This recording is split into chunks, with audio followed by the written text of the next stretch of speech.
ये वो काम था जो बड़े से बड़े गैंगस्टर भी करने से डरते। लेकिन एक आदमी ने इंटर्न टीचर को जबरदस्ती गोद में खींच लिया, फिर उसके बालों को मुंह में लिया और कान में कुछ फुसफुसाया। महिला टीचर गुस्से में आ गई, उठने की कोशिश की, लेकिन उसने उसे फिर से पकड़ लिया। ये सब देखकर आसपास के गुंडे चिल्लाने लगे, कुछ ने वीडियो बना ली और झूठ फैलाने लगे कि टीचर खुद ही उसकी गोद में बैठना चाहती थी। सोचो, ऐसा थग और दबंग स्टूडेंट सिर्फ कोरिया जैसे देशों में ही मिलता है, जो पूरे स्कूल में सबसे ताकतवर होता है।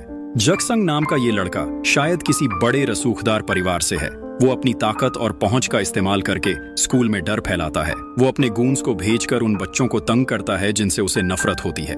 कभी कभी वो उन्हें इतना मारता है कि वो बेहोश हो जाते हैं, फिर थप्पड़ मारकर उन्हें होश में लाता है। वो ये सब बार बार करता है और मजे के लिए वो स्टोन पेपर सिजर गेम का खतरनाक तरीका निकाल चुका है, जिससे वो और बच्चों को परेशान करता है। धमकाने वाले को बस स्कूल से बाहर कर दिया जाता था, लेकिन वो हर बार हारने पर थप्पड़ खाता था। सबसे शर्मनाक बात ये थी कि सू गैंग ने पूरी मारपीट की रिकॉर्डिंग स्कूल के लाउडस्पीकर पर चला दी, जिसे सभी टीचर्स और स्टूडेंट्स ने सुना। थप्पड़ों की आवाज और गालियां ऐसी लग रही थीं जैसे हर स्टूडेंट के सिर पर कोई अदृश्य चाकू लटका हो। सबको डर था कि अगला नंबर कहीं उनका ना हो। टीचर्स कुछ कर भी नहीं सकते थे, क्योंकि पूरा स्कूल गैंगस्टर के कंट्रोल में था। टीचर अब भी कम थे, लेकिन स्कूल का बड़ा गुंडा अब माता पिता पर भी रौब दिखाने लगा था। एक बच्चे की दादी स्कूल के बाहर सुशी बेचती थी। वो गुंडा उन्हें छोटा समझने लगा और बोला कि दादी ने उसका अपमान किया है। उसने दादी की सारी सुशी जमीन पर फेंक दी, उस पर सिगरेट की राख डाली और दादी को जबरदस्ती सब खाने को कहा। बच्चा दौड़कर आया और दादी की माफी मांगने लगा, लेकिन जैसे ही उसने थोड़ी तेज आवाज निकाली, गुंडों की भीड़ ने उसे बेरहमी से पीटा। फिर बड़े गुंडे ने उसे जमीन पर घुटनों के बल बैठाया और गंदी हुई सुशी खाने पर मजबूर किया। खाने के वक्त सू गैंग फिर से उस बच्चे को अंधेरे कमरे में बंद कर देता था, तब तक जब तक स्कूल का खाना बंद न हो जाए। फिर उसे कुछ सड़े हुए सुशी के रोल फेंक देता था। न खाओ तो मारो, खाओ तो भी मारो। सभी बच्चे उस बच्चे के लिए दया महसूस करते थे, लेकिन कोई भी सामने आकर कुछ बोलने की हिम्मत नहीं करता था। जब तक एक इंटर्नशिप वाली टीचर नहीं आई, तब तक उस स्कूल के बॉस के सुनहरे दिन खत्म होने वाले थे। उस टीचर का नाम सो सीमिन था। दिखने में वो एक साफ सुथरी, मासूम सी लड़की थी, जो हर किसी से हमेशा मुस्कुराकर मिलती थी। लेकिन असलियत में वो एक ऐसी बॉक्सर थी जिसकी चैंपियनशिप की गिनती नहीं थी। लेकिन कुछ वक्त पहले जुए के कर्ज चुकाने के लिए उसने चोरी छिपे गैर कानूनी मुक्केबाजी मुकाबले में हिस्सा लिया था, और नतीजा ये हुआ कि उसे हमेशा के लिए मुक्केबाजी से बैन कर दिया गया। इसलिए अब उसे अपनी असली पहचान छुपानी पड़ती है। बड़ी मेहनत से उसे इंटर्नशिप टीचर की पोस्ट मिली और यहाँ तक कि परमानेंट टीचर बनने का मौका भी मिला। जब स्कूल के प्रिंसिपल की गंदी नजरों का सामना करना पड़ा, तो वो बस सिर हिलाकर झुककर मान गई और अकेले ही बाथरूम में जाकर अपनी नाराजगी निकाल ली। इससे साफ पता चलता है कि वो किसी झगड़े में नहीं पड़ना चाहती थी। लेकिन आज जो नजारा उसने देखा, वो सच में बर्दाश्त से बाहर था। स्कूल का दबंग फिर से उस लड़के को तंग कर रहा था, और इस बार तो हद ही कर दी। उसने उस बच्चे के सिर पर प्लास्टिक की थैली उड़ा दी, फिर करीब 10 मीटर पीछे हटकर तेजी से दौड़ा और फिर जोर से लात मारी, जिससे वो बच्चा दीवार से टकरा गया। एक खास बात यह भी थी कि जाने से पहले उसने कैमरे को काले कपड़े से ढक दिया ताकि कोई सबूत न रहे। वो बच्चा दर्द से पूरे शरीर में झटके ले रहा था और सीन बहुत गुस्से में था। हाथ कसकर पकड़ लिया, मन बना लिया था कि वो गुंडे को सबक सिखाएगी, लेकिन बीच रास्ते में एक छात्र ने उसे रोक लिया। उसने सो सीमिन से कहा, अच्छा होगा कि इस मामले में मत पड़ो। मैडम, आप मत उलझो। उसके घर की कंपनी हमारी स्कूल में निवेश करती है। उसके पिता जांच विभाग में हैं और माँ तो वकील है, और आप अभी तो बस ट्रेनी टीचर हो। ये सुनकर सीमिन थोड़ी देर के लिए हिचकिचा गई। तभी स्कूल का वो गुंडा फिर से हमला करने को तैयार था। इस बार वो सीधा उस लड़के के चेहरे पर लात मारने वाला था। लड़का डर के मारे कांप रहा था, लेकिन हिम्मत नहीं दिखा पाया। सीमिन ने उस ग्रुप के लीडर को देखकर शैतान जैसी हंसी मारी, फिर उस मासूम स्टूडेंट की तरफ देखा। आखिरकार उसने तय किया कि वो उस लड़के की मदद करेगी। जब ग्रुप का लीडर गुस्से में दौड़ रहा था, तब उसने फोन करने का नाटक किया और सही मौका देखा। जैसे ही वो लीडर अपना पैर ऊपर उठाने वाला था, सीमिन ने जोर से उसकी जांघ पर लात मारी। वो लीडर दर्द से चिल्लाते हुए जमीन पर गिर गया। सीमिन भी दर्द का नाटक करने लगी और स्टूडेंट्स के सामने ड्रामा करने लगी। ओ भगवान, बहुत दर्द हो रहा है, तुम लोग यहाँ इस वक्त क्या कर रहे हो? फिर उसने उस लड़के के सिर से प्लास्टिक का थैला हटाया। तभी सीमिन को सब समझ आ गया। वो स्टूडेंट जो जोजन यू है, जो मेरी ही क्लास में पढ़ता है, उसे दूसरों ने तंग किया था। तो मैंने दिखावा करते हुए सख्ती से कहा कि जिन यू तुरंत क्लास में वापस चला जाए, लेकिन गैंग लीडर की अनुमति के बिना वो बच्चा हिम्मत नहीं कर पाया कि एक कदम भी हिल सके।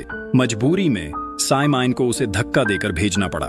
गैंग लीडर ने ये देखकर मुझे बहुत खतरनाक नजरों से घूरा और उसी पल से मेरे और उस गैंग लीडर के बीच दुश्मनी शुरू हो गई। चाहे मेरी एक्टिंग में कोई कमी नहीं थी, लेकिन गैंग लीडर की नजर में मैं एक पल के लिए भी बर्दाश्त के लायक नहीं थी। उस रात सीमिन अभी काम से घर लौट रही थी। वो सोच रही थी कि आज सामने आना सही था या गलत। अचानक उसने देखा कि सड़क किनारे सुपरमार्केट के बाहर स्कूल का बदमाश जिन ह्योंग की दादी को तंग कर रहा है। पता चला कि उस दिन से जब वो बदमाश झगड़ा कर रहा था, सब लोग डरते हैं कि दादी की वजह से उनका कारोबार प्रभावित होगा, इसलिए कोई भी उनके सामने अपने घर के बाहर सामान बेचने नहीं देता। इस वजह से दादी अब तक ज्यादा कुछ बेच भी नहीं पाई। सीमिन ने ये देखकर बिना हिचकिचाए दादी के सारे सुशी खरीद ली। किसी और वजह से नहीं, बस इसलिए क्योंकि वो दिल से नेक थी। जिन ह्योंग ने दूर से सब कुछ देख लिया था, तो अगली सुबह ही उसने खुद जाकर सीमिन टीचर से मिलने का फैसला किया। क्योंकि वो स्कूल में पहली ऐसी थी जिसने उसकी मदद की थी, इसलिए उसे उम्मीद थी कि टीचर उसकी मदद जरूर करेंगी, कम से कम उसे बचा तो लेंगी। पता चला कि स्कूल का गैंगस्टर सिर्फ स्कूल में ही नहीं, बल्कि स्कूल खत्म होने के बाद भी लगातार उसे मारता रहता था। लगभग हर दिन वो उसे बॉक्सिंग जिम ले जाता था और उसे पीटने के लिए बैग की तरह इस्तेमाल करता था। जिन ह्योंग पहले भी टीचरों से मदद मांग चुका था, पुलिस स्टेशन जाकर शिकायत भी कर चुका था, लेकिन कुछ नहीं बदला। इससे जिन यू इतना टूट गया कि उसने जल्दी ही आत्महत्या के बारे में सोचना शुरू कर दिया। सीन चाहता था कि तू स्कूल बदल ले, लेकिन गलती तो साफ तौर पर उस ग्रुप लीडर की थी। जिन यू जिद्दी था, वो स्कूल छोड़ना नहीं चाहता था। वो चाहता था कि ग्रुप लीडर को उसके किए की सजा मिले। सिमिन सिर्फ एक इंटर्न टीचर थी। जब असली टीचर्स ही कुछ नहीं कर पा रहे थे, तो वो क्या कर सकती थी? वो खुद को समझाने लगी, बस आंखें बंद करो और सब इग्नोर कर दो। स्कूल से लाया गया केक खाते हुए वो हंसने लगी, क्योंकि वो केक उस सम्मान के लिए था जो स्कूल को स्कूल वायलेंस रोकने के लिए मिला था। लेकिन फनी बात यह थी कि ये सम्मान उसी गैंगस्टर लड़के की मॉम ने दिया था, जिसकी वजह से स्कूल में डर और हिंसा फैली हुई थी।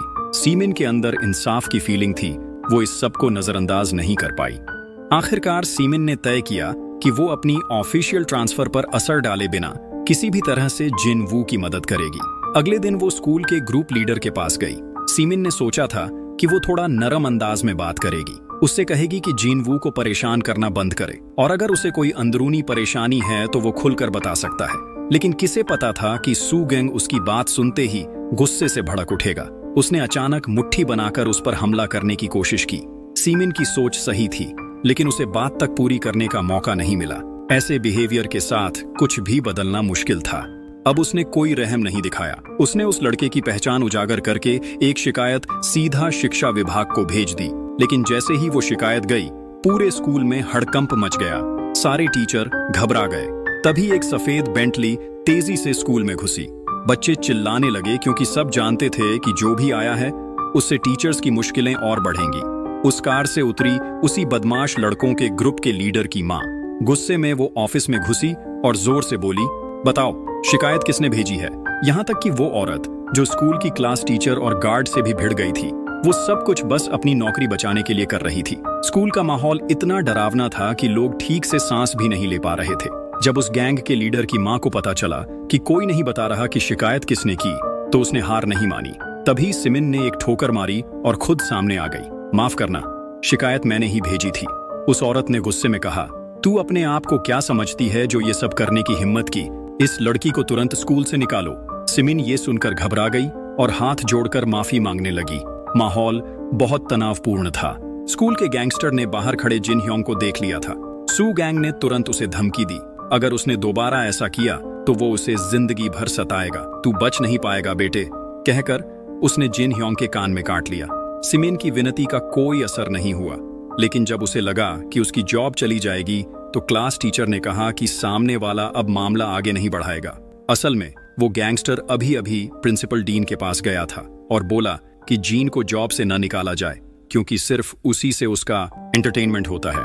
वो अपनी तरीके से उसे सताने लगा, जिससे अपनी बिगड़ी सोच को संतोष मिल सके। उस रात वो बदमाश सीमिन को कन्वीनियंस स्टोर में ढूंढ रहा था और बिना किसी शर्म के बार बार उसे तंग करता रहा। उसने सीमिन को गले लगाया और उसके बालों को सहला रहा था। साथ ही उसके पीछे लगे कुछ लोग लगातार उसकी तस्वीरें खींच रहे थे, जहां वो उसके गोद में बैठी थी। जाने से पहले उसने धमकी भी दी, तू जरा भी घमंड मत करना, मैं तुझे दूसरा मौका नहीं दूंगा। अपने काम की वजह से सीमिन को मजबूरी में ये सब सहना पड़ा, लेकिन कौन सोच सकता था कि जैसे ही वो कन्वीनियंस स्टोर से बाहर निकली, फिर उसकी टक्कर एक ऐसे लड़के से हो गई जो सच में थप्पड़ खाने लायक था। साफ दिख रहा था कि पहले टक्कर उसी ने मारी थी, लेकिन माफी मांगना तो दूर, वो लौटकर सीमिन को एक जोर का थप्पड़ मार देता है। तू बेवकूफ है क्या? रास्ते में आंखें खोलकर चल, तुझे पता भी है मेरे पापा कौन है। सच्ची माफी मांग ले वरना पछताएगी। वो लम्हा सीमिन के अंदर उस पुराने गैंगस्टर की यादें ताजा कर देता है, वो आदमी जिसने पैसों के दम पर हर बुराई को छुपा लिया था।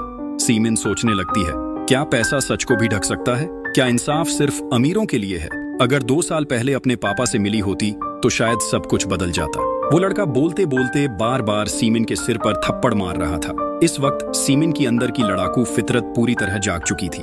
अगर इस दुनिया से न्याय खत्म हो चुका है तो अब जहर का इलाज सिर्फ जहर ही होगा। उन्हें उसकी कीमत चुकानी ही पड़ेगी।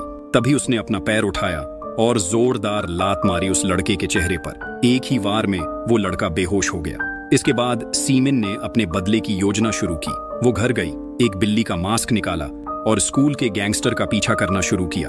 आखिरकार उन्हें बास्केटबॉल कोर्ट पर देखा।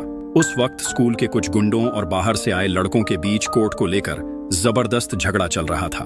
दोनों तरफ बहस बढ़ी और कुछ ही देर में मारपीट शुरू हो गई। यही सही मौका था सीमिन के लिए। जब दोनों गैंग आपस में भिड़े हुए थे, सीमिन ने जल्दी से अपना मास्क पहन लिया और पूरा ध्यान स्कूल के गैंग लीडर पर लगा दिया। बिना किसी झिझक के उसने उस बदमाश पर एक जोरदार वार कर दिया, बिल्कुल सीधा और बेखौफ। इस वक्त सीमिन के चेहरे पर सुकून था, जैसे उसे अपनी लड़ाई का सही रास्ता मिल गया हो। वहीं दूसरी तरफ स्कूल का वो गुंडा, इस वक्त वो हैरान रह गया। उसने सामने वाले से पूछा कौन है, लेकिन जवाब में सिर्फ एक म्याऊं आई, फिर जोरदार 2 मुक्के। सू गैंग को इतनी मार पड़ी कि वो घबरा गया। सामने वाला उसे चिढ़ा रहा था तो वो गुस्से में सीधे आगे बढ़ा, लेकिन वो बॉक्सिंग चैंपियन से कैसे लड़ पाता। कुछ ही वारों में वो जमीन पर गिर गया। कोई भी गैंग का बॉस इतने गुंडों के सामने ऐसी बेइज्जती नहीं सह सकता। वो पूरी तरह भड़क गया था। सू गैंग ने कसम खाई थी कि वो सामने वाले का मास्क हटाकर देखेगा कि अंदर कौन है, लेकिन सीमिन ने उसे मौका ही नहीं दिया। उसने उस गैंगस्टर का पैर पकड़ लिया जो अभी लात मार रहा था और एक खतरनाक मूव से उसका पैर तोड़ने वाली थी। गैंगस्टर दर्द से तड़पता हुआ खुद को छुड़ाने लगा।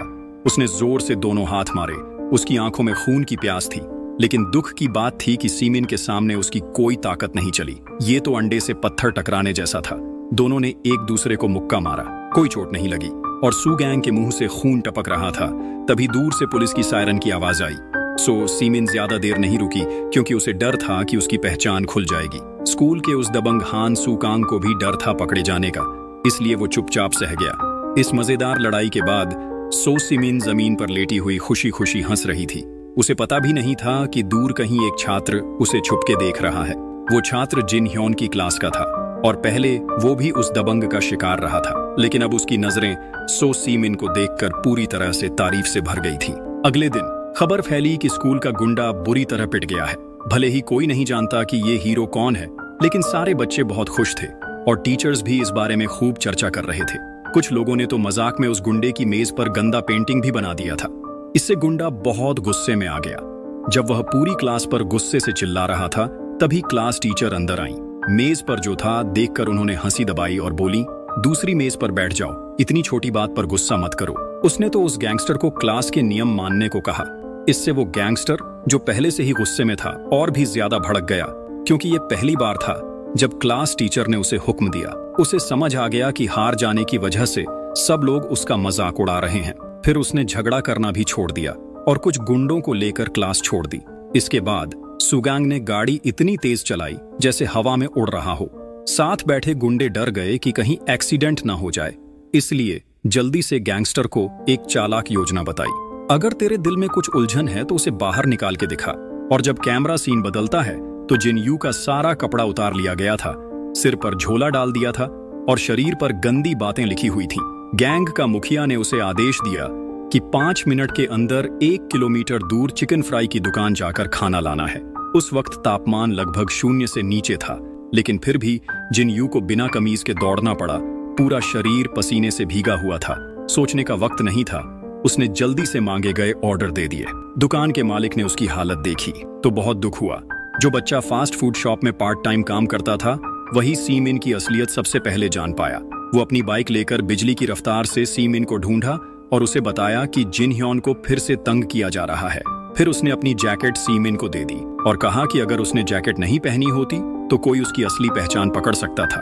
और उसने यह भी कहा कि मैंने उस दिन सब कुछ देखा था। तुम ही वो लड़की थी जिसने मास्क पहना था और सू गैंग को सजा दी थी। मैं ही वो था जिसने उसके बारे में स्कूल में खबर फैलाई, जिससे उसे बेइज्जती झेलनी पड़ी। और मैं तुमसे विनती करता हूँ सीमिन, हमारी तरफ से उस गुंडा सू गैंग से हमारी रक्षा करो। उसी वक्त गैंगस्टर वीडियो अपलोड करने वाला था जिसमें जिन ह्योन को धमकाया जा रहा था ताकि ज्यादा से ज्यादा पागल लोग उसकी तरफ आकर्षित हों। वो अपने जैसे सोच रखने वाले साथी ढूंढ रहा था। उसके साथ वाला गुंडा जान गया कि बाहर से तो वो गैंगस्टर के साथ हंस रहा है, लेकिन अंदर से सोच रहा है कि ये सू गैंग कोई पागल ही है। लगता है कि उसके आसपास के साथी बस उसकी ताकत से डरते हैं। उसकी हरकतें लोगों को पहले ही गुस्सा दिला चुकी थी। जैसे ही वो वहां पहुंची, दोनों एक दूसरे पर टूट पड़े। इस बार गैंगस्टर, जो अंदर से गुस्से को दबा रहा था, उसने भी तेजी से वार किया। वो और सीमिन बराबरी की लड़ाई लड़ रही थीं। उसी वक्त जिन ह्योन फ्राइड चिकन खरीद कर खड़ा था और वो वहां सन्न रह गया। अब तो 5 मिनट से भी ज्यादा हो चुके थे और उसे डर था कि अगर वापस गया तो और भी बुरी तरह पिटाई होगी। अब वो एक ऐसी बॉल की तरह बन चुका था जिसे जब तक दबाया जाता है, एक वक्त आता है जब वो फट पड़ता है।